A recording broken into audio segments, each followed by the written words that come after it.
Okay, here we go. All right, patch notes are up. Let's read them. Welcome everyone to the patch notes for beta patch 0.9.2 Runes of Power. In just a couple more days, everyone will be able to get their hands on the latest mastery to come to last epoch in the Rune Master, alongside rune prisms, experimental crafting, monolith improvements, and so much more. This is actually the first mastery since what, Rogue? So this has been a while. Today's the day we look at the details for all the changes coming in Runes of Power that didn't make it into a blog post. Read ahead to prepare yourself for the arrival on Tuesday. All right, so table of contents is 23 long. All right, that's a lot of stuff. Let's start with the Rune Master. So most of us already know this is in. Rune Master is kind of like the big thing of the patch. So yeah, if you didn't know, Rune Master, that's in. Let's see. So the skills you get. Druid rework was huge as well. Yeah, but it wasn't truly a new mastery. It was just a reworked mastery. First mastery skill, Runic Invocation. So you all should know about this one too. Passive, when you directly use an elemental skill, gain 1 rune of the corresponding element. For channel skills, you gain 1 rune per second instead.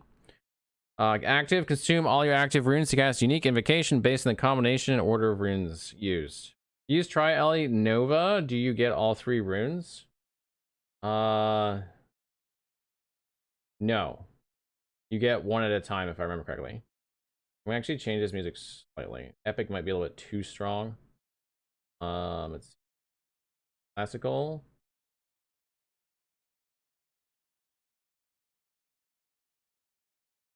Not peaceful.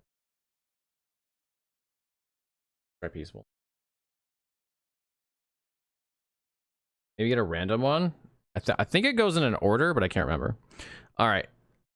Flame Rush, the 5-point skill for Rune Master. Turn into a ball of flame and launch yourself in a targeted direction. The longer you channel the ability, the slower you move, but the larger and more damaging the explosion is when you stop channeling. You take 40% less damage during Flame Rush. Frost Wall, the 15-point skill. This is a cool one. I mean, so is Flame Rush, but... create a wall of frost that persists for 6 seconds. Enemies inside the wall take cold damage over time and receive a stack of chill every 0.25 seconds. You can have 1 active frost wall at a time. Enemies that reach the wall at least 0.2 seconds after it's been created are frozen for twice as long as the wall has existed. Up to a 2-second freeze duration. Bosses cannot be frozen this way.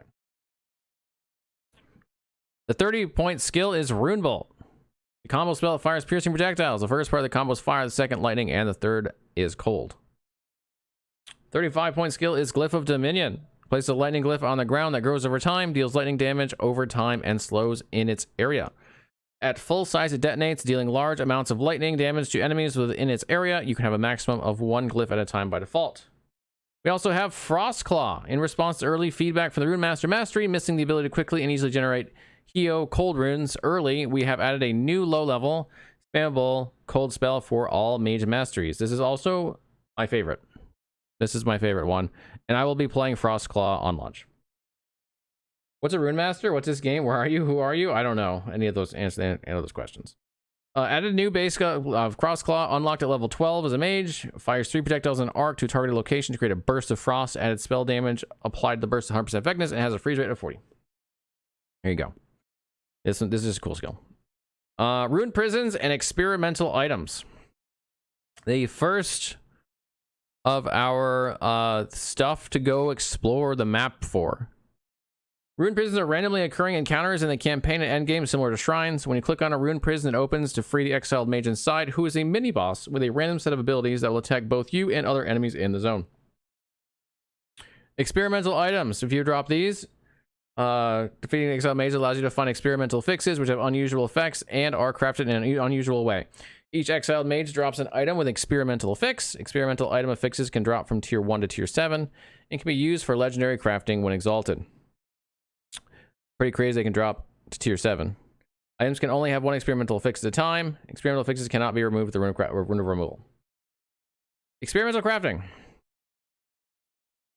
The first crafting additions we've gotten since the crafting overhaul. At above level 70, exiled mages may also drop a Rune of Research, which can seal experimental fixes and give you a chance to create a Glyph of Insight when you do so. It drops a 4-second barber. I'm trying to, where did we get that information from? Yes, right. So here's the crazy part about the Rune of Research and the experimentals. You see, experimentals can go to tier 7.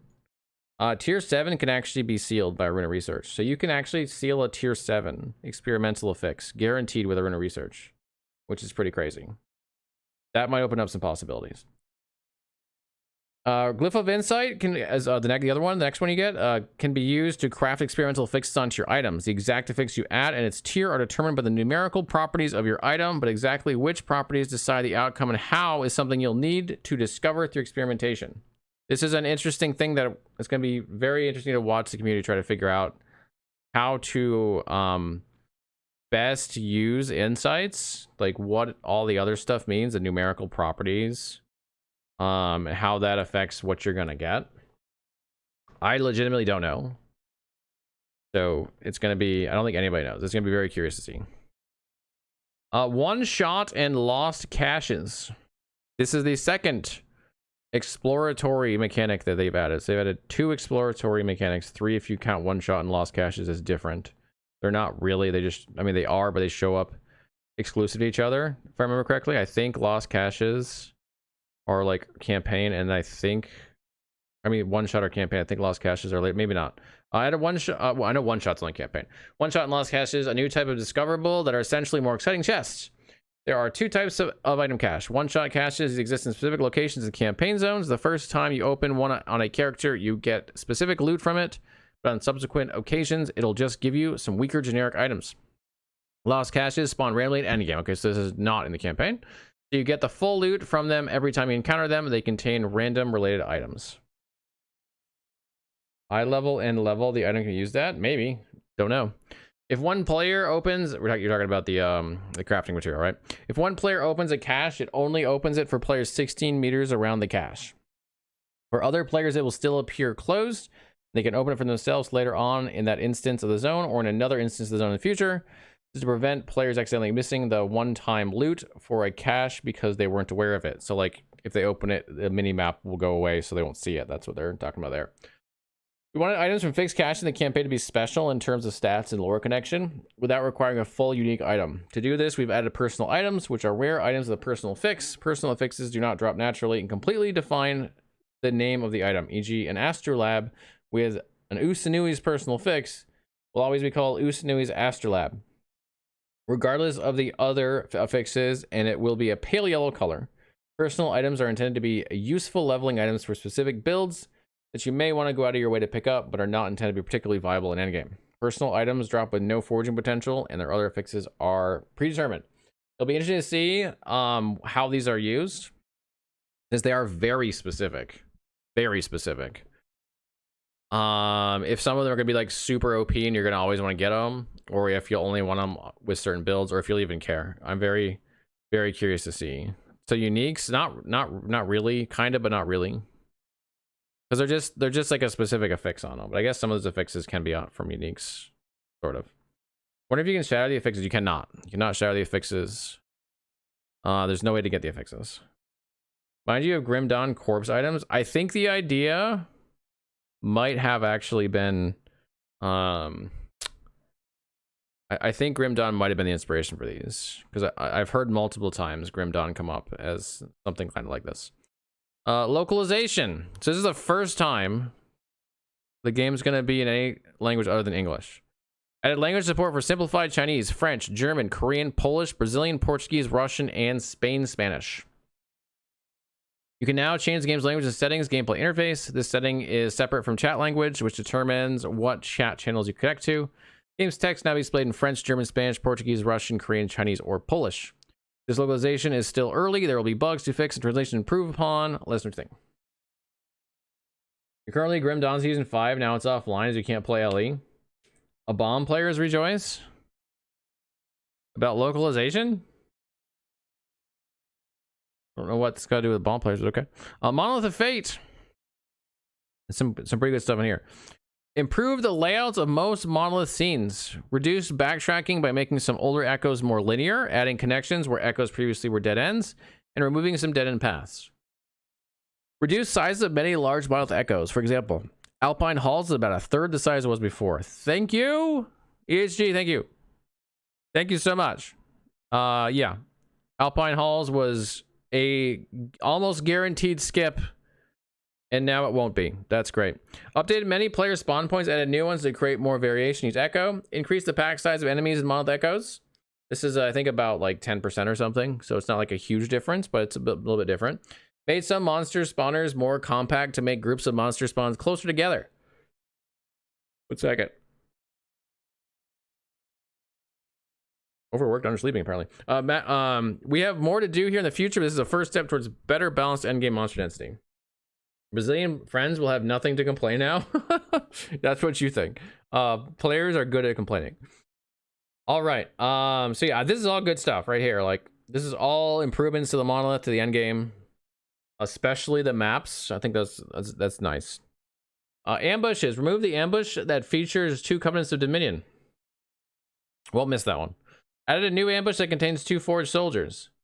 Added a new ambush that contains the 2 new Chapter 1 Osprix mini-bosses, Sturiax, the Burning Sky, and Brightblade Polaris. If you're not familiar, ambushes are one of the Echo objective types that was added recently, where like you kill enough enemies and you get ambushed by some enemies, monsters, you got to kill them. That's the whole thing. The Light Mage ambush no longer spawns in the Reign of Dragons timeline. The Misshapen Remains ambush can now spawn in the Reign of Dragons timeline. Ambush objectives can now be disguised as either a boss or gate objective. These work the same as normal ambushes, but the quest UI displays if it's another type of objective until the ambush is triggered. I don't know how I feel about that. I don't really like feeling like I'm supposed to be going looking for something. And only to find out that no, I would need to kill things and then I got ambushed. I could be looking for a while. I don't know how I feel about that. Ladder listings now. Wait, I haven't got there yet. Blessings. Bones of Eternity grants 3 to 4% block chance and 100 to 140% or 100 to 240 block effectiveness for just 3 to 450 block effectiveness. Grand Bones goes 5 to 8 block chance and 180 to 240 block effectiveness from just 500 to 800 block effectiveness. So I think this is a good change. With the shield, for the Bastion of Honor, it was just too easy to get block effectiveness from this, and then just like get 30 to 40% almost guaranteed damage reduction. I think this is a good change. Resonance of the Sea grants 17 to 23 warp per second from 10 to 19. Grand Resonance goes to 30 to 42 from 20 to 30. I think this is a good change as well. I don't know if it's enough, but it's good. That's a good change. It's ward per second needs to be higher. Cosmetics. Added 2 new portal cosmetics, Arcane Orrery and Rune Gate. Added 2 new backslot cosmetics, Orkirian's Pride and Shards of Arcanum. Fixed a bug where the Brash Skullin from Ardent Champion Sport Packs did not appear in your list of pets. There's a couple of new cosmetics if you want to buy them. Ladder. The ladder window is now drawn on top of all other windows, preventing the continue button overlapping in arena. Opening a ladder while in the arena now automatically displays the ladder you're currently competing on. Ladder entries now show what abilities that player has specialized, rather than what is on their action bar. This does not apply to existing entries. That's part you're reading. So you have a better idea of what they're actually playing, because what they're actually playing is usually more indicative from the specialization. I need a second cup of coffee here. In-game bug reporting. There is now in-game bug reporting. The top left of the screen at character select and at the bottom of the escape menu. This is good, but I think they're going to get inundated with reports. Making a bug report from in-game automatically includes diagnostic information for the server you're connected to, making it much easier for us to investigate technical issues. That's actually huge. When you did bug reports before, you had to like oftentimes find it, and it was like kind of a pain. So them having that built in is just nice. You can also type in a description, choose a category and severity, and optionally add player data and or take a screenshot of your current game state. Mechanics. End game experience requirements. Increase XP requirements for level 81 plus. I wonder if this will be controversial. I think this is good, but I wonder if it'll be controversial. So 80 to 85 takes about 10% more XP. 85 to 90 takes about 30% more XP. 90 to 95 takes about 70% more XP. And 95 to 100 takes about 250% more XP. Gen chat on Discord is whining. Are they really? 100 was easy, now it was. I agree. I think this is the right move. I need to see this. Are they actually mad about that?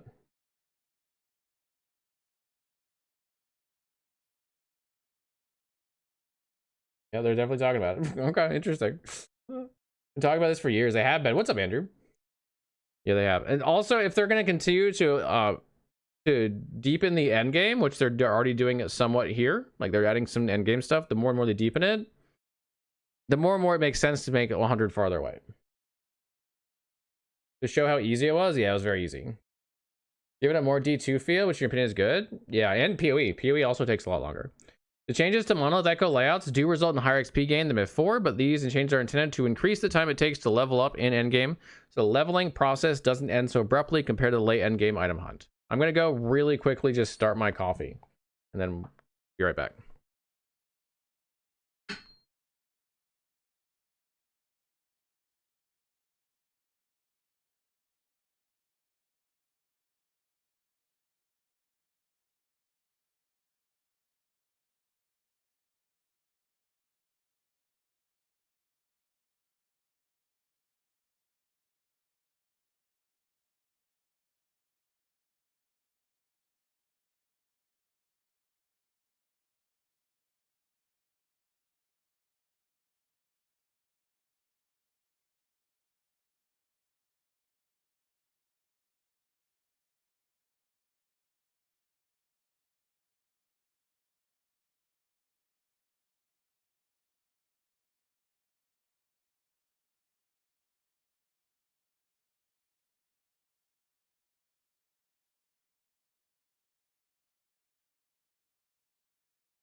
Okay.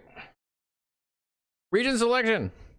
Fix some issues causing region selections to not update properly. Changing region as a solo player now causes you to change region to the next scene, transition, and campaign. Arena and Monolith work differently. If you go back to town, you'll be in your chosen region. So you have to go back to town. Okay, interesting. Add a system message in the chat window noting which region is being changed to and who changed it. The region identifier that appears when hovering over your ping display has been temporarily removed due to technical issues. We'll bring it back once those are resolved. Hey, Eric. I grabbed my coffee.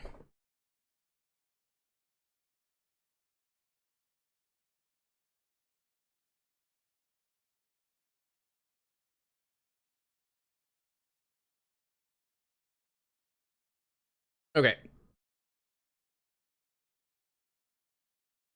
Worst part about Elliot Patches is that you have to deal with a car in his fucking arms.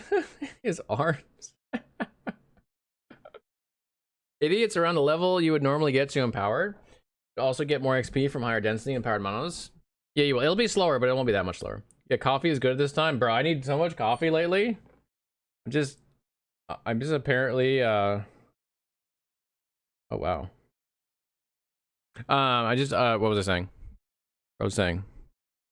I'm not getting out of sleep. Yeah. Patch notes are kind of huge. They always are. These actually might not be as big as some. Okay.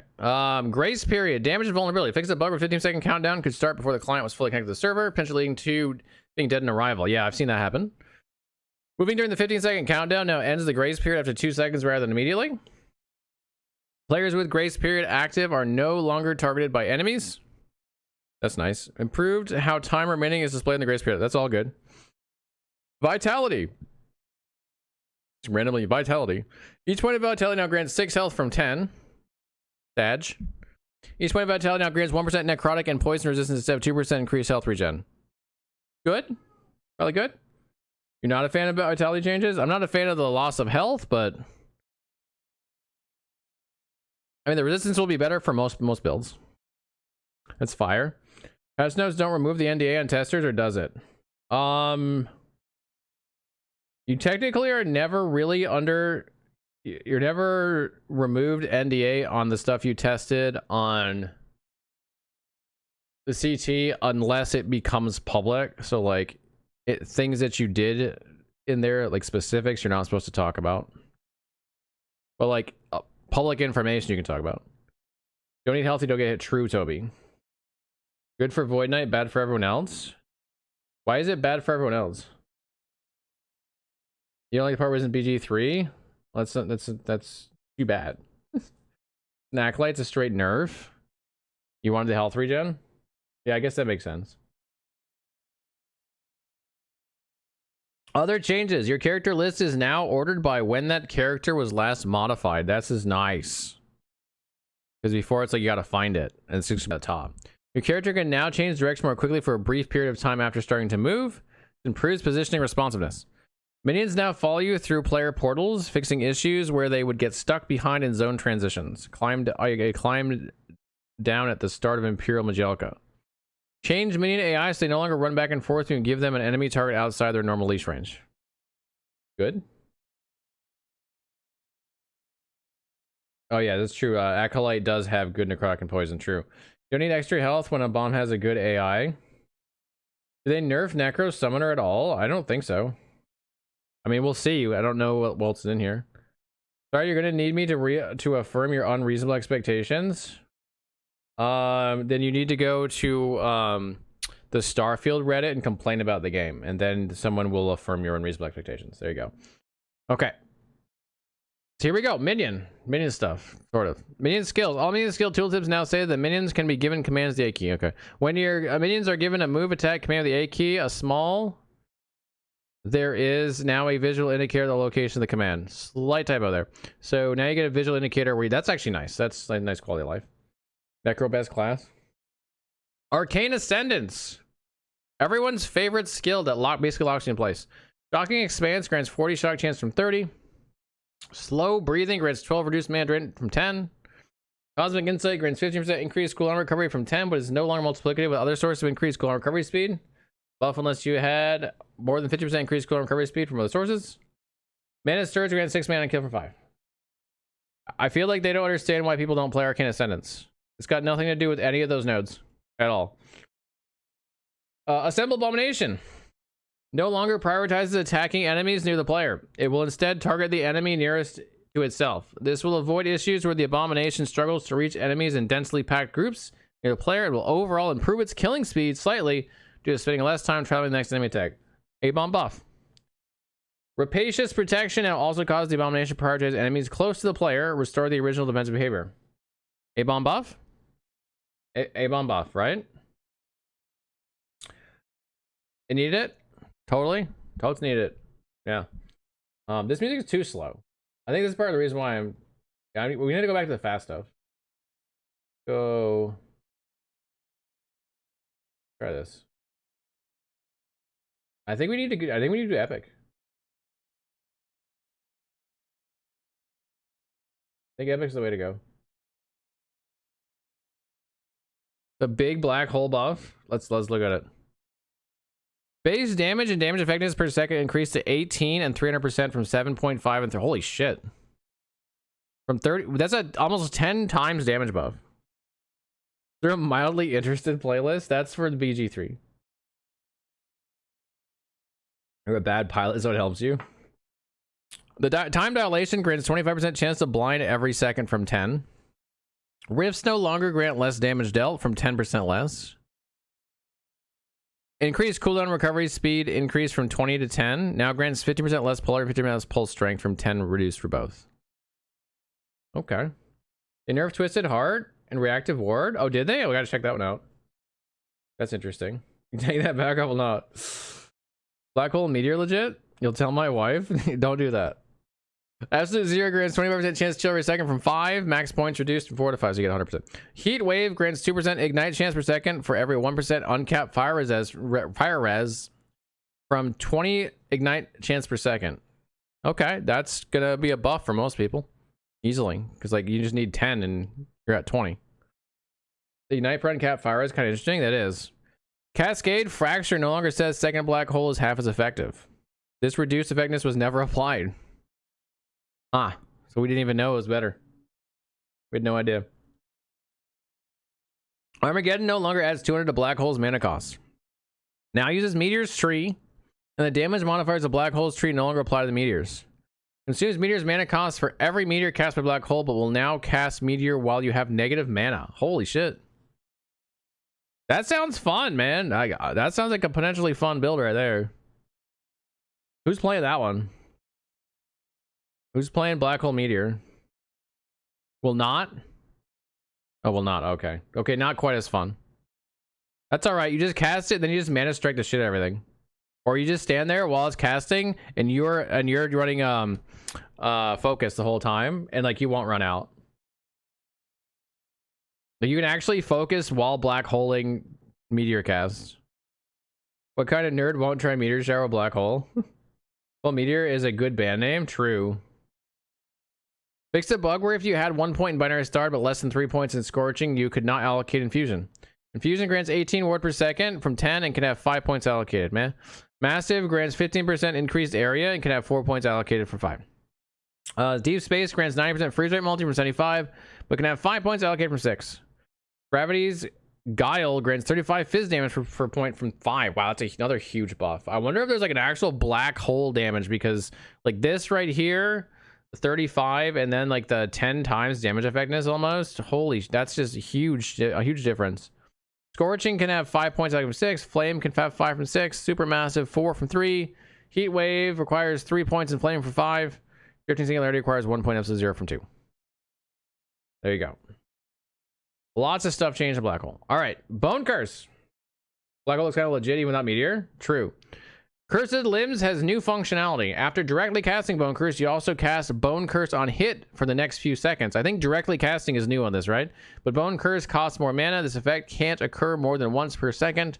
Bone Curse cast indirectly with this node, can't apply Cursed Limbs, and does not consume mana. Doesn't that break like all of the busted Bone Curse builds right there? Isn't that like just busted? Fixed a bug where applying Bone Curse through Cursed Limbs caused that Bone Curse to also inherit the damage modifiers of that skill that applied it. That too don't both of those, like, aren't those busted builds gone now? Bone Curse illusion of pain reduced the duration of Cursed Limbs and Cursed Ground by 50 from 75. Black Hole got weirdly massive buffs for a skill that was already pretty useful on some builds. Almost no one was playing Black Hole. Almost no one. I never use Black Hole. No one I know uses Black Hole. So those weren't weird at all to me. Those were very warranted. Yeah, this Bone Curse thing though. Brought Black Holes in the game. You've never seen Black Hole use, yeah. The bone Curse, like some people's builds might be not working anymore. Flame Ward. Dilation grants 12% increased duration from 11 and 6% mana efficiency from 11. Shrewd Shielding can have 3 points allocated from 5, and Retribution grants 40% more damage from 30. Not much there. Ice Barrage. Sleet Fire now puts a player at negative mana equal to your max mana for its duration instead of negative mana, max mana times 10. Prevents abuse cases centered around missing mana, says Font of the Erased. Meteor. Back to Meteor, sort of. Cycle of Fire causes you to gain 10 ward from casting Fireball with Creative Ward from 8. Infernal Column increases mana cost by 15 from 25. Aftermath restores 60% mana from 15. Force of Impact grants 50% increased stun chance from 40 and 20% increased stun duration from 20. Shattering Star grants 50% chance for shrapnel from 34 and can have 2 points allocated from 3. Rapid Breakup grants 40% increased shrapnel speed and range from 30, but can have 3 points allocated from 4. Fixed a bug where Jagged Fragments has no effect. Not honestly a whole lot there. Not a ton. Wonder what they were thinking that 1% restored mana would do. It's gonna get Game Changer. Game Changer to go 16 from 15. You have a Black Hole build. I don't care about your BG3 build, bro. I mean, I do, but not in this context. Black Hole Disintegrate? Oh, yeah? You do? Summon Volatile Zombie. Now gains a damage over time minion tag when you take the Vomit node. That's nice. That gives it scaling it didn't have before. Static Orb. Overcharged detonation has adjusted functionality. 3% more orb hit damage per 1 mana cost from 3% more orb damage for 1 mana. So it doesn't do dot damage, more dot damage now. Volcanic Orb. Pyroclastic Speed grants 12% increased cast speed and 12% increased orb speed from 20% increased orb speed. That's actually valuable now. It's like actually has use. Okay, good. All right, passives. Starting with a Mage. Reactive Ward can have 6 points allocated from 10. Sun and Storm's cooldown for ward gain is now 7 seconds from 10. Consequently, Silver Rune can reduce it to 1 second from 4. That I think that's the one where you gain ward when you go below 70% health. Is that right? What's up, Ultra Bold? That or dot build got nuked from the orbit. Nuked from orbit? Yeah, sounds like it. Silver Rune increased the ward gain for active ward and Sun and Storms by 15 from 20. That's an interesting one. There might be something here. There might be something here. We have to play with that. Stork, lost knowledge grants 1 ward per 10 current mana from per 10 max mana. And have 5 points allocated from 10. That's a big nerf. That's a big nerf. That was what at least two of our builds on Maxwell were blasting with. It needed to be nerfed. It did. It was too powerful. So we'll have to go back and like look at that. Arcane Insights Insight buff. Arcane Insights Insight buff. Lasts 5 seconds from 4. Elixir of Knowledge can have 3 points allocated from 1, allowing for ward gain on potion use equal to 3 times your intelligence from 1 time. I'm just gonna say, I wish they'd stop doing this on potion use stuff. They keep putting it everywhere, and it makes such a horrible playstyle. If anyone actually wants to do it, I don't get it. You have to like use your potion, then find potions, and use your potion, and find potion, and I don't get why they keep leading into this. Chronomancy grants 5% ignite, chill, and shock duration from 4. Distant Spark grants 8% chance to proc Spark Nova from 6. That's nice. That's actually a buff for the build I'm playing right now. Warder grants 15 ward on fire, cold, and lightning hits from 10. When you were playing LE, you took all you learned about theory crafting from me, you threw it out and made a cool build. It sucked in all the bad guys. And blasted them with lasers. I see. All right, items. New mage equipment and fixes. Ward per second for you and allies while standing on Glyph of Dominion. Could be interesting. Increase speed and distance with Flame Rush. Could definitely be interesting. Chance to gain 20 mana when you directly cast Rune Bolt or Fireball. Fireball Generator. Ward gain per rune consumed with Runic Invocation. Fire Pen with Fire Invocations, Cold Pen with Cold Invocations, and Lightning Pen with Lightning Invocations. Increase Frostwall duration and Frostbite chance per second with Frostwall. Level of all of the new skills: Flame Rush, Rune Bolt, Runic Invocation, Frostwall, Glyph of Dominion, and Frostclaw. I wish it would say like what else it's got with it, because it's always a level and then something. Done with notes? Not yet, foe. Not yet. Silver Rune is the one where you cast fire or lightning and gain ward. Okay, different cooldowns. So now you can practically alternate cast and get ward everything. Gotcha. No Frostclaw fixed except level. Kind of sad. Yeah, none in there. None in there.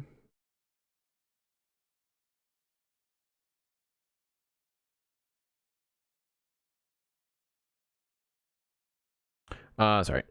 New mage idle fixes. Increased area for elemental skills. Just any elemental skill, nice.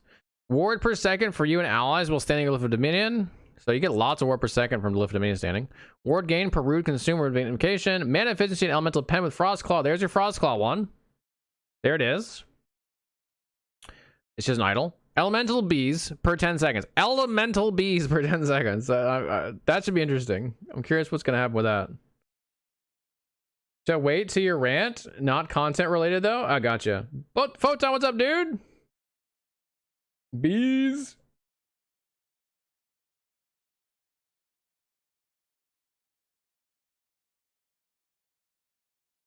Yeah, do you think an elemental bee build is going to be viable? DACA missiles, nothing more needs to be known about Frostclaw? You hope so? Absolutely not. Well, it'll be fun to fuck with, right? Elemental bee black hole build, perfect. No shot, no. Bees have always been viable. They have not always been viable. I think there is a viable bee build or two out there. I don't think they're ever a mage build though. Did you guys wait till your lightning bees come out? Can't wait till you get to the optimization text and the game isn't fully converted yet. What does that even mean? Well, I haven't got there yet. I don't know. Fun for the memes, but there's no way it's viable. Yeah, it might be fun for leveling.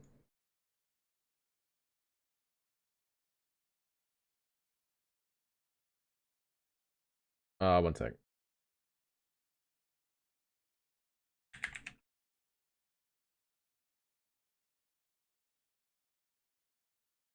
Okay, there we go. Other affixes. Added a new affix, armor, and reduced bonus damage from crits that can roll on helmets, body armor, gloves, boots, belts, and shields. This is very interesting. It gives you an alternative way to get like your crit capped.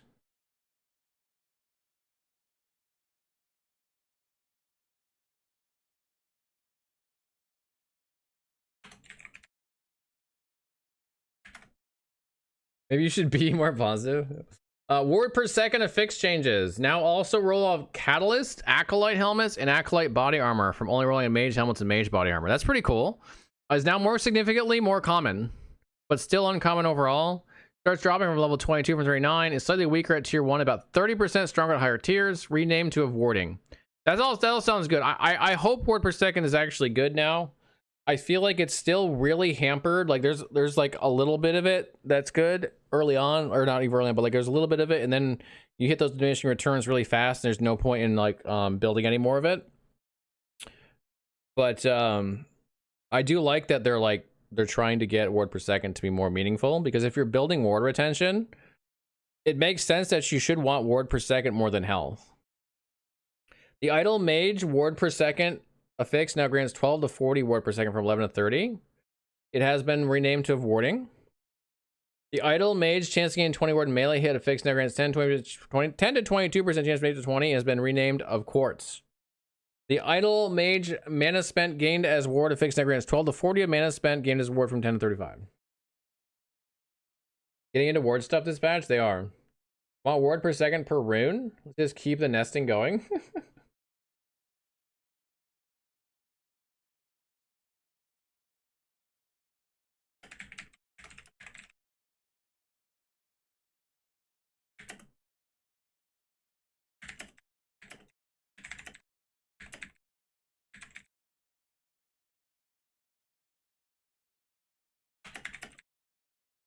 Okay. You like this a lot? Where was I? Did I miss anything? No, I got those. All right. Base type changes. Putrid Souls and Acolyte Relic grants 13 to 40 ward per second from 13 to 31. Scribbling Quill grants 11 to 33 from 8 to 21. And Lunar Helm grants 4 to 12 from 4 to 8. Yeah, so like ward per second everywhere, basically. Bastion of Honor. Wait for me. Wait for me. Really, no Sentinel or Primalist updates. Wait for me. Y'all too fast. All right. Uniques. Added 21 new uniques, 4 uniques that drop from exiled mages, 8 uniques intended for rune masters, and 9 others. Waiting to rant, so you go first. Yeah, Fo has dibs in going first. You're speedrunning the patch notes? You are. Massive lacerate buffs, yeah. Apogee of Frozen Light.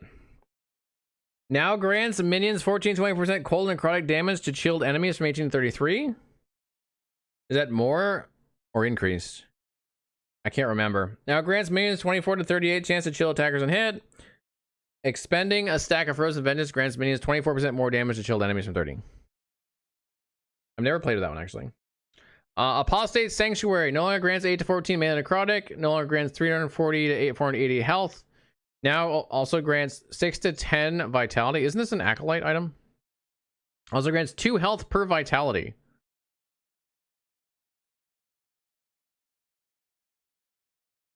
Grants 8 ward per second during rebuke. Oh, it's that rebuke one. Okay. Okay. Bastion of Honor. It got buffed. Bastion of Honor. Huge buffs to Red Forge Guard because of the what? What? How does that? How is that buffed? Anyway. Now Bastion of Honor now grants 1% block chance per strength against enemies within 4 meters from 100% block chance against enemies within 4 meters. Oh, it's 8 ward per second per 1% fizz res. Oh, it doesn't say that on here. Shit. Okay, that's a big difference. So yeah, Bastion. No longer best slot for most builds. Used to be 6 ward per second, 1% fizz res, and Forge Guard. Rhett does 1k waves. That's ridiculous. No slot for any build. Oh, I disagree with that. I don't think it's a no slot for any build. It's a if you're a strength stacking, this is still really good. Finally nuked. Change base type from Kite Shield to Old Kite Shield. This reduces block chance to 14 from 25, block effectiveness to 320 to 400 from 600 800. Adds 4 to 10 strength. It's rarer and has a lower chance of having legendary potential. I don't like this last line. You made it worse. Why are you making it rarer and giving it a lower chance of having legendary potential? That makes no sense. No sense at all. This line is completely nonsensical to me. These are good. Like, this is actually good. This thing was too powerful for way too long. I think this is a good change. Might it need some adjustments going forward? Sure, but this actually gives it like a spot it clearly fits in the game that's not like all of the game. That's good. But if you're gonna make it weaker, why are you making it rare and giving it lower? This is completely nonsensical, completely illogical to me. Even more rare, yeah. Even more rare, even less chance of legendary potential. Why? I don't know. The Cradle Race best shield? I think the one that people are talking about as potentially the best one is actually the Apocalypse shield. I forgot what it's called. They got a new guy from D4 that last one, make it rare, yeah. Cleaver and Bastion equals no damage with defense is OP. Bulwark, yeah, Bulwark Last Abyss might be the new best shield. Base of the Mountain's really good too if you build Endurance. Bone Clamor, Barboots. Now grants 35-65% necrotic resistance for 35. Now grants 1 warp per second for 3% uncrafted necrotic resistance from 15 to 25 warp per second. For 3%? I mean, yeah, you'll get more, right? Because, let's see. Even if you don't overcap.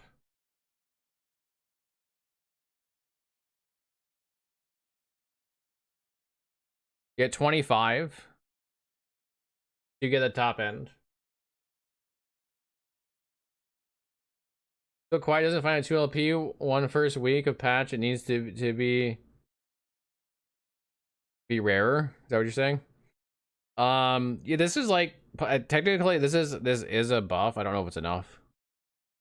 It gives 65 to 65 to covers itself, so like you can get more. I just don't know if it's gonna be enough. That's too expensive, I think, to actually try to push that. You had Necker res from Vitality, yeah, but 25% more ward if you have like 1k ward per second from Vessel. That's 250. 25% more ward. Wait, we're not talking about Vessel. What? Where'd Vessel come from? Fang style, thanks to follow. Cradle of the Erase now grants 10 to 13% block chance for a stack of golden ages from 12 to 15. They nerfed this. Now grants 13 to 20 ward on block for 12. I'm surprised they nerfed this. Foolery, thanks for the follow, much appreciated. You can use it with Vessel. I gotta remember what Vessel is. Like I think I remember, but let's just pull this up so people can follow along. 4 per second looks kind of interesting. It does. I still think it's good enough, but yeah. Health regen also applies to ward retention, mana. Wait, why is this good? Why is that good with it? Regen converted to ward? Yeah, this has got nothing to do with regen. I don't understand why that one's gonna be good with Vessel. Anyway. Eye of Orexia. This is the volcanic orb. Grants 44 to 70 increased volcanic orb cooldown recovery speed from 30 to 4. That's huge. Grants 30 to 44 increased volcanic orb speed from 40 to 70. Counts as ward per second.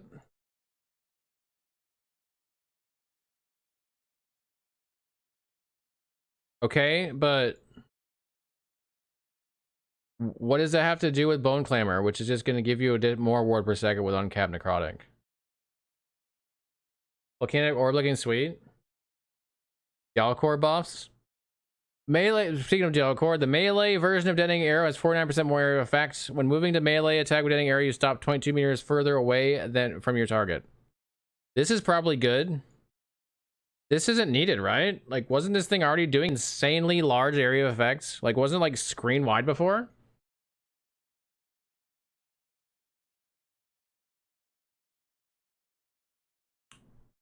You always want more area.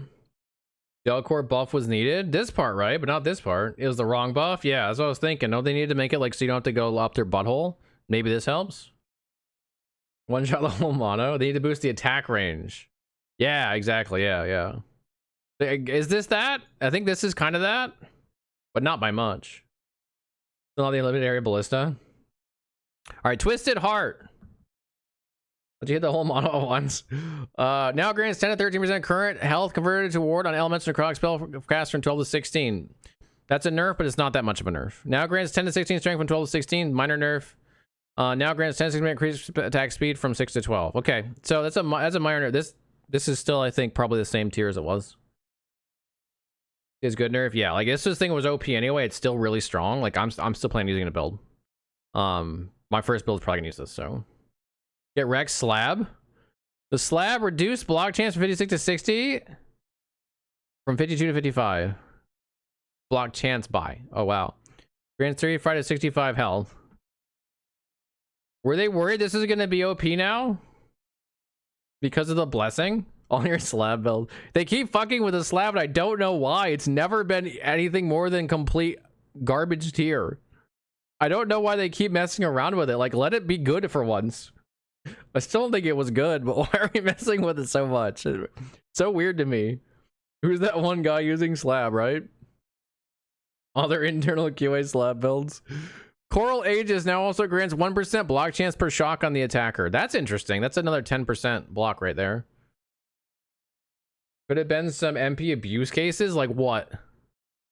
The only instant slab is good is in Shield Bash, where you can block 4 hits every 5 seconds. Isn't even that good.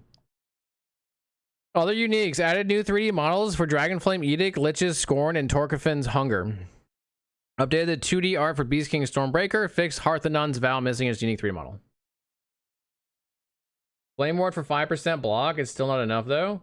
You know, you didn't calculate. You're just saying. So you don't know. You're just saying. Okay, good. I'm glad we covered that, Sakar. You don't know. You're just saying.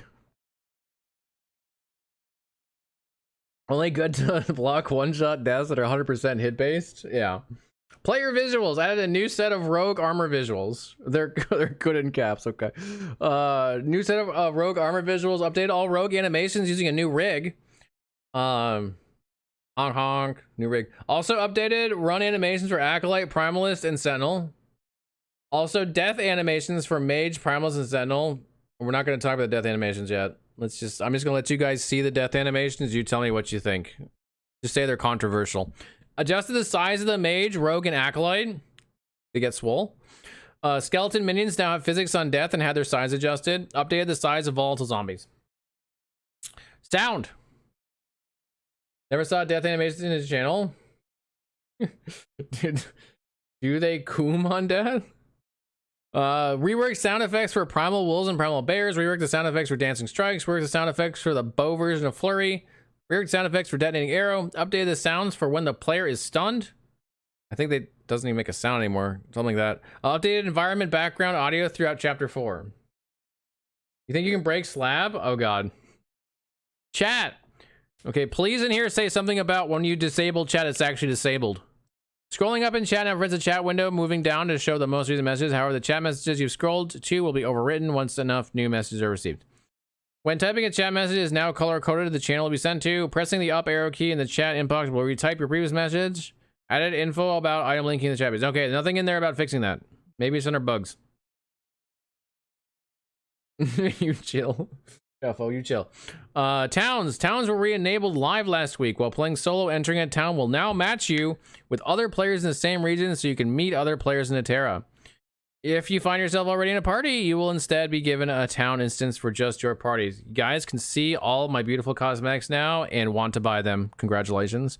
When in a town scene, you can now click on the player nearest you to open up a menu of interaction options. The options are currently the same as if you right-click the username and chat. Can I right-click see cosmetics?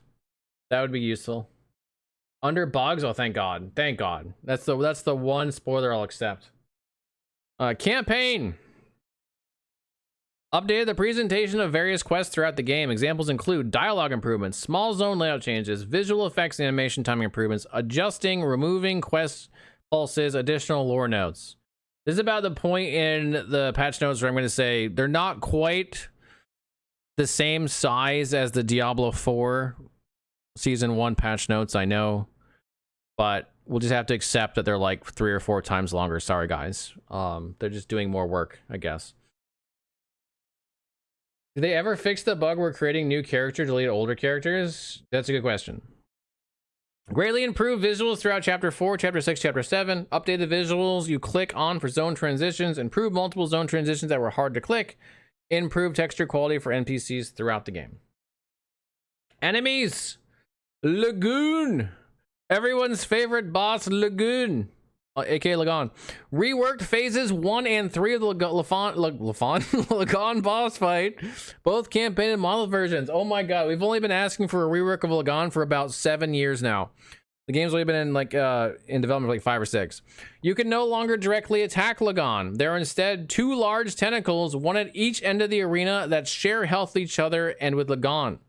Lagon still attacks as normal. The tentacles attack the same way as regular Lagon tentacles, the same damage, but with a 56% larger area. This change was made to bypass the numerous bugs that occurred due to trying to attack a boss that was so far away from and below the walkable area. We'll take it. You just want to see Judd's Malignant Tunnel? Oh god, we don't have to bring that one here. They did not have Malignant Hearts, no. You can cast Might in this fight now. You can! Hell yeah, brother. Fixed Lagon tentacles being triggered to hit with some projectiles like Fireball. Fixed Lagon tentacle swipe attacks not hitting a multiplayer. Added a ground visual effect around Lagon tentacles. Thank god. Thank god. Lagon has literally killed like 5 of my builds. I'm not joking. The builds were so frustrating to play Lagon on, I gave up on them. There's multiple builds this happened on. So thank God they have finally fixed Lagon to where hopefully he will not just be like a build killer, because he is so bad QOL in those fights that we just don't want to do it. Only attack him the left right of the platform? Yes. Can still cheese Lagon's tentacles from range? What do you mean, cheese them? Think of this game had 10k developers working out like D4 did? Oh god. It might be the case they do worse, because like no one knows what anybody's doing. Like one thing that's good about EHG is I would hope that their communication is pretty solid, since there's 90 of them. Proof we're finally getting to 1.0. We are definitely getting to 1.0. 1.0 is next, guys. 1.0 is the end of the year. It's happening. I'm calling it. I mean, they've said it's the end of the year. I'm just calling that they're actually going to hit it. They're not going to like. It's not going to get pushed back 6 months. I'm confident that it's not going to be pushed back 6 months. It could be pushed back in like 2 weeks into January. I won't go as far as to say that's definitely not going to happen. But it's not gonna be mid 2024. It's coming out soon. I'm telling you, it's happening. And I spent an entire week with the devs, so I'm completely not biased at all. 100% definitely not biased. They definitely didn't like really like charge me up or anything and like make me want to run through a wall. I swear, it's definitely objective. They also didn't like buy me all you can eat sushi. That didn't happen. That Judd credit, but Judd's got so much charisma, dude. There's like so many of those guys. Mike's got so much charisma. There's so much charisma in that group. Oh my god, you want to run through a wall for them. They're awesome. Anyway, now that I've outed myself as completely biased, not that anyone's surprised by that. Overhauled rat enemies with new visuals, abilities, and sounds. Void Fuse Forge. Magma pools appear on the ground slightly faster and deal 23% less damage. Melee attacks deal twice as much damage. Updated Mortal Eyes and Oculus Mortis enemies with new abilities, including new visual effects and sounds. Their death explosions deal 33% more damage. Added new idle animation variations for wolf enemies. Updated the visual effects for killing enemies in necrotic or void damage. Updated the casting visual for winged fire sky beams. Adjusted the coloring for fume enemies and their abilities. Updated the visuals of Ospric's Light Mage Meteors. Updated the Trinova and Death visuals of Flame Griffins. Updated the visuals of Lightning Elementals. Updated the Snow visuals of Wengari Outriders. Updated the weapon models used by skeleton enemies. Made the sizing of skeleton enemies more consistent. Most skeleton enemies now have physics on death. Their bones falling to the ground. That's cool. Updated the size of Wengari enemies. You'd love to hang out with them? It was cool as hell. I'm not even going to pretend. It was insanely cool to hang out with the HG for a week. You want to hear from bitch? Rant patch notes, a new mini series. If this patch is not bugged, do you think it's possible? I mean, don't expect it to be perfect, but do remember this is actually going through CT for the first time in like 3 patches. It's late, so like there wasn't a lot of time, but they're actually CTing this one, so it should be less buggy than the last 2. Like by a good bit. It should be quite a bit less buggy. I don't think it's gonna be perfect, but it's gonna be better. And I think there's a commitment going forward to use the CT. I think they fully recognize the value of the CT program, and I think that's a huge advantage for them. If that's true, and I believe it to be true, that's a huge advantage to them over other games like Diablo 4, which doesn't do any, as far as I know, any player testing ahead of patches. They do on Diablo 3, and it's a huge advantage for Diablo 3. Diablo 4 doesn't. This is a huge advantage for EHG going forward if they maintain that. Absolutely love the CT program. There you go. Photon tells you. Photon, obviously, with EHG. So I just think this is a massive benefit for them. So if they continue to lean on it as they should, the quality of the patches going forward are going to be more like what we saw previously with the CT program, which were much better than the last two. So that's another reason why I'm more confident about 1.0, because they brought that stuff back, and that stuff was just so good. It was so good, and it's back. So it's just great. Idle fix ranges filter when pump for so many of these changes. Yeah, range filter for idols would be good. I know one of their concerns about the filter, loot filter, is like making it too complex, but if they can avoid complexity, that would be a good change. Make CG program great again. Working on it. Wait, the filter thing? You're working on the filter thing, Photon? Is that what you're talking about? Is that in reference to what FaZe said? Oh, it's not. Okay. Wait, what are you working on? The CT program. Okay. Gotcha.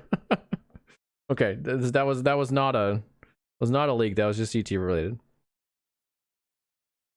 User interface. Ability icons on the action bar are now grayed out while in a town and online mode to show that they can't be used. That's like a good change for what was a bad change that we're just going to be stuck with because they really don't want us to use skills in town.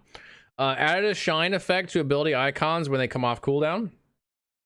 That's nice. Adjusted the colors for mouse over outlines to be less saturated. Neutral objects now have a slightly blue outline. Add a slight outline around the chat text to make it more visible. The world map now shows the level of the zone you have selected. That's nice. The crafting window now shows how many runes are left of the current active rune. That's nice. The crafting window now shows more clearly which affixes will be affected by the procedure. For example, highlighting the flows to empty slots that will be filled. The orange glow effects in the crafting window are now animated. There's now a brief delay between dying and the death screen appearing so that you can see your character's death animation. I'm really curious how you guys think about that one, because that one is, let's just say it's very controversial right now. So definitely give your feedback on that one. There's now a brief timer before you can click the respawn button. That's all part of it right there. Updated the visuals of the quest rewards pop-up. Adjusted minimap icons to be slightly smaller. For vital rates, we're never coming into your video. You have no idea what fixes aren't coming until it happens. You're not a good source of truth here. You're the guy they put in charge of Twitter. It's called X now. You read those? You kind of dislike them? Are you talking about the death animation stuff? Terror speedrunning nerves. Controller support. Implemented full support for the world map, full support for the monolith window, full support for the death screen, and improved the visuals for interacting prompts. The patch notes as a whole. You kind of disliked the patch notes? What did you kind of dislike about them? Guy who gave us them photos were like the updates, just wish there were Discord updates too. Oh, you mean the Gamescom stuff? Optimization. This patch includes a lot of low-level changes to the game's networking, improving performance. The game isn't fully converted yet, so there are more improvements to come, and we will be monitoring our metrics to identify what to address next. Okay, so this is something that that Reaper was asking about. Photon, how much can I talk about this? Since it's already in the patch notes, is it all right for me to go into a little bit of detail about what's going on here, or should I? Do I have permission? I want to make sure I have permission for it. I think it's okay, but I want to make sure from an EHG person that I'm okay talking about this, because I can add a little bit of context to this if it's all right. Few things that are weird to you. This happens every cycle. That's fair. The plan for a bot to feed those posts in Discord, but we didn't get it in time. Okay. Networking library rework. Without going into super detail, you can. Okay, yeah. So, I mean, I don't have super detail anyway. So basically, they're redoing a lot of stuff in the back end, like a lot of stuff. Like basically the whole back end, as I understand it. And I don't understand this stuff at all, but just like from what I'm being told, like a very large rework. And some of it's coming in now, and it's not fully there yet. So there's gonna be more stuff that's going in. But yeah, this is like a pretty big project that's starting to come online now to fix some of the networking performance issues people have seen. So it's a pretty big deal for them, even though it's just like a one patch note line. This is actually a pretty substantial part of this patch. Judd's a good source for that. Yeah, Judd knows a lot about this. He was kind of giving me some details on it. How's it going? Patch notes out? Patch notes are out. Networking library work. Judd leaked that before. Okay, so Judd talked about it. Okay, good. Sounds like a lot of details, does it? Improve the server-side performance of several player abilities. We're trialing this change on some of the heavier abilities so we can monitor the effects before taking it further. So yeah, so this is actually a big deal. How it's gonna affect the game, like on the 7th, we'll see. Like I said, it's not a full conversion yet, but we'll just have to see how it goes. Beta and friends, welcome everybody. Improve transition times when connecting to a new server by up to 6 seconds. Are you going to a new campaign zone, a party, or going to from town? This is done by refactoring systems to run in parallel, so we aren't bottlenecking. That's actually a pretty significant upgrade. Like the 6 seconds is substantial. They're fixing the Osprix Ragdoll flip outs. You'll miss that. That's substantial. 6 seconds is no joke. Like that adds up over time. Matchmaking can now occur during the cutscene for creating a new character. This means if you don't skip the cutscene, you should instantly connect the server. Improve the performance of abilities being created. Improve the performance of various abilities that targeted minions, such as Sacrifice. Significantly improve the performance of pathfinding for minions, enemies, and NPCs. Improve the performance of Osprix enemy models, especially when ragdolling. Improve the speed of party updates, sending, accepting invites, etc. There's more that we're doing to improve the speed and reliability of this in the upcoming patches. Improve the performance of skeleton, minion, enemy models. Bug fixes. All right. Monolith of Fate. Fix the bug. We're leaving the game without clicking on the empowered catalyst after watching the cutscene. Prevents you from unlocking empowered timelines. I've gotten that one. Used to play LE with a GTX 970. You have a 2080 Super now, so you're kind of excited to see how the game looks. It used to look like crayons to you. Yeah, it's going to look way better now.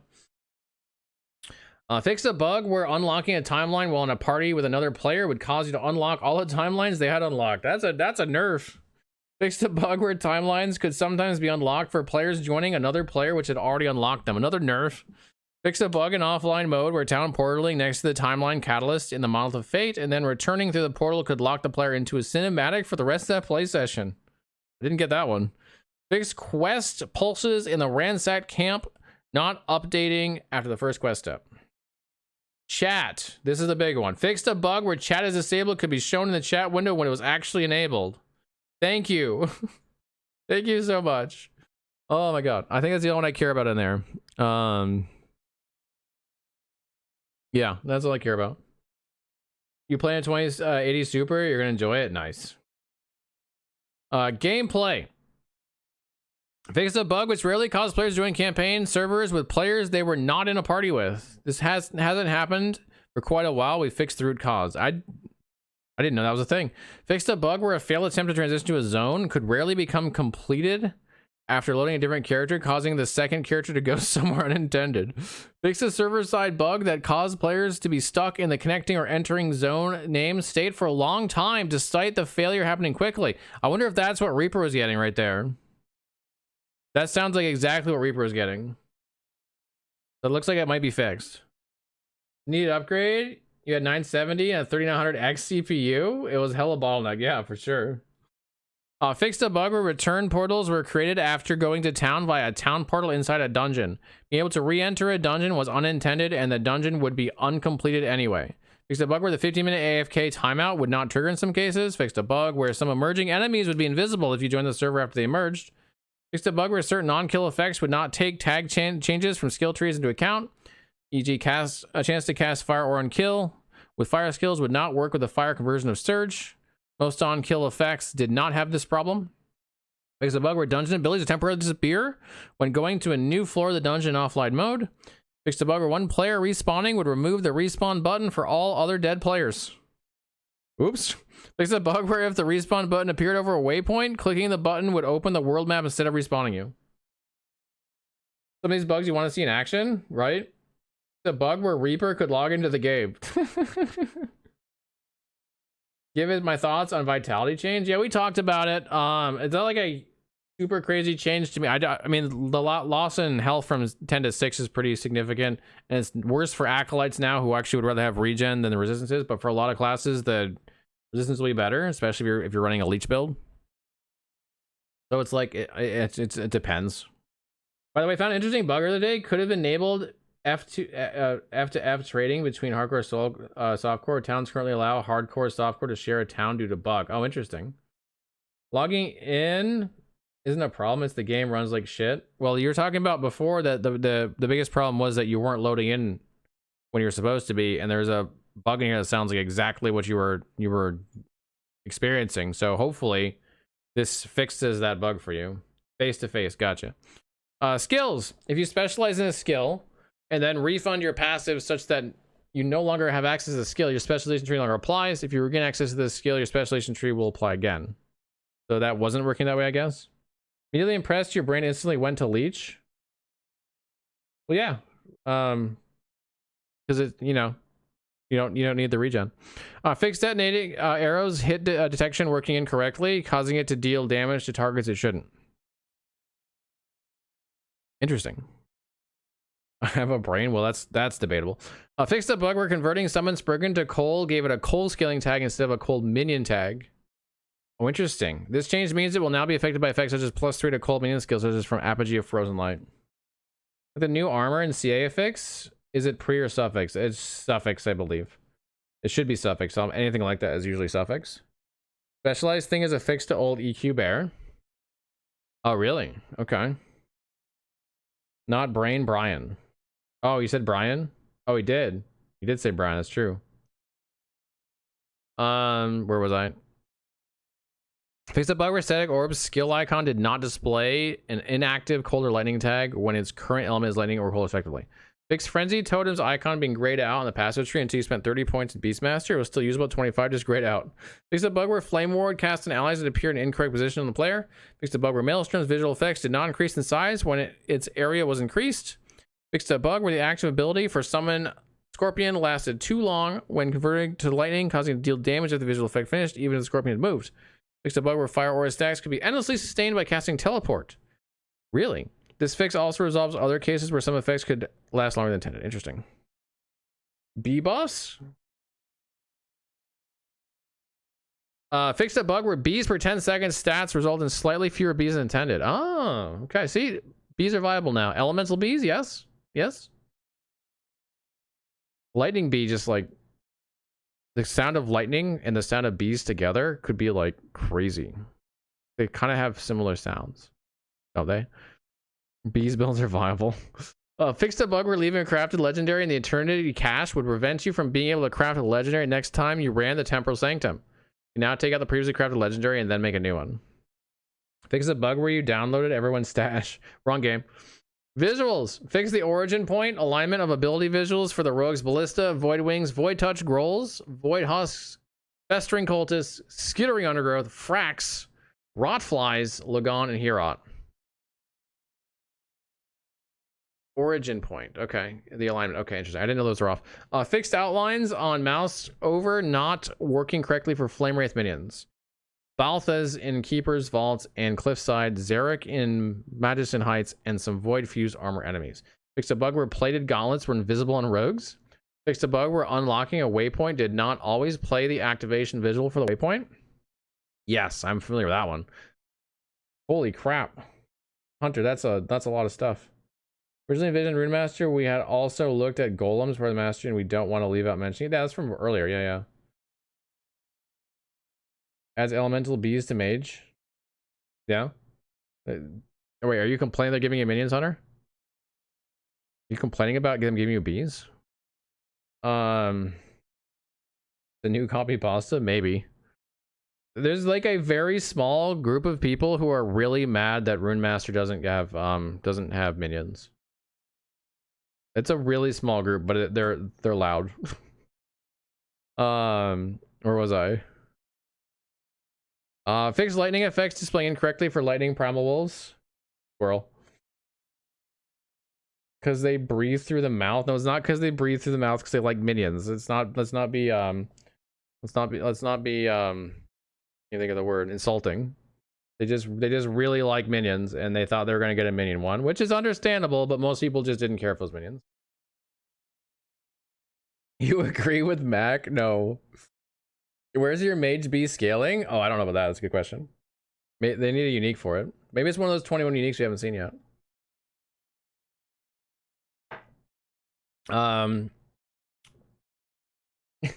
Here's your bees. Nothing scales like the Mike bee. Like the Mike bee would be so meta OP if it was in the game. Dude, hey, Photon, I know you have nothing at all to do with this, but you're the only person I know that is with EHG that's in chat right now. Can we get a Mike B's per 10-second idle for the Primalist? Only acceptable minion build is bees. Malbrays, they suck at games. They need someone to play for them. No, they don't. Minion enjoy. There's nothing wrong with enjoying minions. It's just funny that people are so mad that they didn't get the minion Rune Master. You want a Mike B skin for your bees? That'd be amazing. What's a mouth breather? It's a way to say someone's low intelligence. Of Mike B's effects. Yes, Photon, exactly. Of Mike B's. That's what we want. We want Mike B's for 10 seconds. Fix a bug where the tendrils drain life makes between the player and targets did not appear in online mode.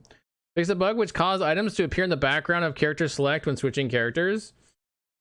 Items to appear in the background. Oh yeah, I know that one. There may be other causes of this. Let's know if this happens for you. Fix the models for Aberrant's Call, Argon's Refuge, Alluvian, Jasper's Steering Pride, Scales of a Terra. Hey, Shadow Beacon, Trident of the Last Abyss, Tyranni's Bident, and Undisputed having incorrect lighting properties. Fixed a bug where the added mana particle effects did not appear on a character in online mode. Didn't even know there was a particle effect of that. Fixed visual issues with ice projectiles in the Hero boss fight. Is that like internet slang? Nah, it's been used since like pre-internet. Smooth brains, yeah, it's that kind of concept. Are scales going to be OP for Rune Master? Probably not. I'm gonna go ahead and say I don't think they will be. I don't think Rune Master fixes the issues that it has. I think it needs to be buffed directly for it to work. Zones. Fixed a bug where the respawning at the beginning of the Majelica way station would respawn you stuck in the floor. Fixed a bug where you could get stuck in place and teleporting the Sanctum of the Architect of the boss fight started. Fixed a minimap issue in Last Refuge, outskirts near ground. Fixed a bug where the attempt harder waves button in the arena could sometimes appear twice. And when clicked twice would cause the game to be unplayable. Oops. Scales in 2023. Now, maybe 2024. Maybe 2024. Player doesn't use minions. Okay. Fixed a bug where music would not transition properly when teleporting to party members. Boss music for a zone not starting if you teleport into the arena. Fixed Apophis talking over herself if you interact with her multiple times in the Chamber of Vessels. Fixed a bug where, this is on the enemies, fixed a bug where mortar projectiles from Primeval Dragon and Profane Flesh abilities exploded high in the air, causing it to not deal damage and look strange. The dragon bug is old. This one? Yeah. UI. We're almost at the end. Oh my god. We've almost made it. It hasn't been that long, but be about an hour and not even an hour and a half, hour and 20 minutes. That's actually pretty quick for us. Fixed a bug where skills could not be equipped by dragging them to the action bar in online mode. Fixed a bug where the display for how many crafting materials you have did not always update after using a crafting item. Fixed a bug where key presses were sometimes still detected by the game after alt tabbing out, causing UI windows to open and close. Fixed a bug where trying to switch between errors in a world map too quickly could cause your inputs to be ignored. Fixed a text display bug where Flame Guard Sula would incorrectly have an or the before his name in death descriptions and monolith objectives descriptions respectively. Fixed the background of the minimap not disappearing when the UI is disabled. Delete key. Fixed a bug where clicking the boss voting window in dungeon could move your character. Fixed a bug where the entering X pop-up did not appear in the temporal sanctum. Fixed a bug where holding alt when moving between different skill node tooltips could cause tooltips to overlap. And that is your patch notes. The background music is good or not good? It's supposed to be like kind of epic. There's a bug where I play D4. What's up, Bloodlord? It's magical. I agree. It is magical. It is magical. Now we no longer have to worry about dying when looking up Last Epoch R34 while we're playing because of accidental clicks. You can't hear it. It's kind of low, but it's there. Makes you see dinosaurs. All right. What are you guys' thoughts on the patch notes? I'll give some initial impressions on mine. Obviously, I know a lot of this stuff better than you all because I am a CT, so I have played this I played a lot of it. I'm gonna leave some of my thoughts until launch. But I can give some overall stuff. Why vitality change before attunement? Yeah, that's interesting that Tomb is still like what, 2 mana? Black Hole OP. Yeah, Black Hole is good. Here, let's just scroll down. I'll give some quick thoughts as we go. Rune Master. I don't think there's a lot to say about this. It's a brand new mastery class. People are going to be stoked about playing it. There's a lot here to do. This is the big content piece, and it is a big content piece for sure. There's a lot to do with this. I will say Frost Claw is my favorite, but rune prisons and experimental items. So this to me is like a twofold pretty big win. And it has very little to do with just how good the mechanic itself is. All right, you know, that sounds weird, but hear me out. So what this is doing, and the caches to a lesser extent as well, is it's adding exploratory mechanics that we've been asking for years, and they've said they will add. You know, this isn't something that they've ignored. They just haven't gotten to it. Well, now they're getting to it. We're getting exploratory mechanics in zones, in maps, in the campaign, in the end game. That is great. That is something big that the game has been missing. And so here we go. Now we're starting to see that. On top of it, we're seeing crafting becoming an even deeper system with some new types that do very interesting things, and itemization as well. So it's actually like threefold. We're seeing them hit up exploratory stuff, especially in endgame, itemization, and crafting. These are 3 really big parts of ARPGs as far as I'm concerned. So to see them put work into that is big. It's also 3 areas that Diablo 4 is bad at, especially the last 2. They're not good itemization. They're terrible at crafting. Like it's a joke. It's not an actual joke at crafting. And then exploratory mechanics, like they have stuff, but it doesn't do anything interesting. So it's like you go do this event, but the event isn't actually interesting. It just drops you generic loot. There's nothing special about it. So having exploratory mechanics that do special things, like experimental fixes and crafting materials that you only get from there, is big to me. That's a big. We noticed that this is missing something, and we want to make it deeper. This is actually, to me, the most exciting part. And again, it's got nothing to do with how good this system is, although I think the system is fairly decent. It's got to do with the priorities it's showing of the devs to improve the areas that it needs to be improved that are important to the game. Can you rant now? Yeah, Fo, go ahead and rant. I'm gonna keep going through this. There's not a whole lot more I have to talk about, I think. But I'm gonna keep going through this, then we'll get to your rant. Okay, so next up, one-shot and lost caches just are an extension of that last part. These are obviously not as deep, but they're adding more exploratory stuff. That's a win.